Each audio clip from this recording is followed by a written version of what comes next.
For our research, we interviewed a total of 8 people, 5 girls and 3 boys. All of our interviewees are sophomore students at CU Boulder.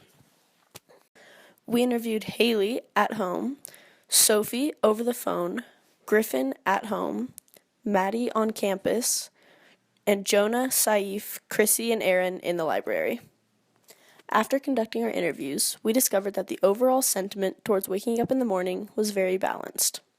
3 students said they enjoy waking up early because they are able to be productive in the morning. They like having the extra time to get organized and get their day started without feeling rushed. Are you crazy? Are you out of your mind? 3 other students disliked the morning routine.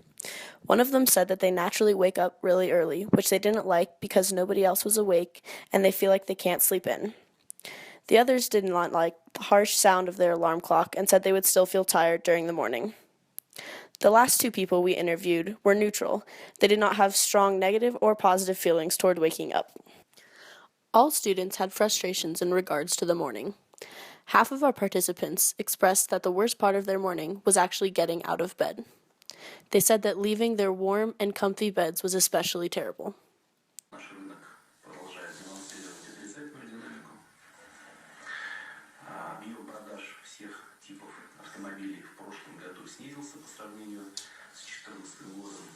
2 out of our 8 participants declared that the act of waking up was the worst part of their morning. They disliked hearing their alarm clocks and thinking about all the things that they had to do during the day. One individual stated that showering was the most frustrating part of their morning because it took them 30 minutes and was very time-consuming. Our last participant found that taking her dog out in the morning was the most frustrating part because of the cold. We then asked students what is the best part of their morning routine.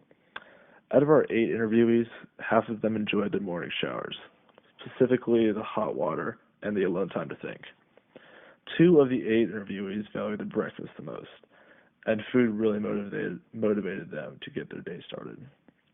The last 2 stated that coffee was the highlight of their morning, and that the caffeine allowed them to wake their minds up as they head to class. What do you see as the primary advantage of gathering primary data from the consumers? The primary advantage of primary data is that you can personally observe body language and facial expressions of the consumer. The interviewing process is also more specific and flexible, which leads to less gaps in the data overall. From this process, we learn that businesses may use primary data to gain knowledge on the consumer market and to then develop new products that would fit that demand.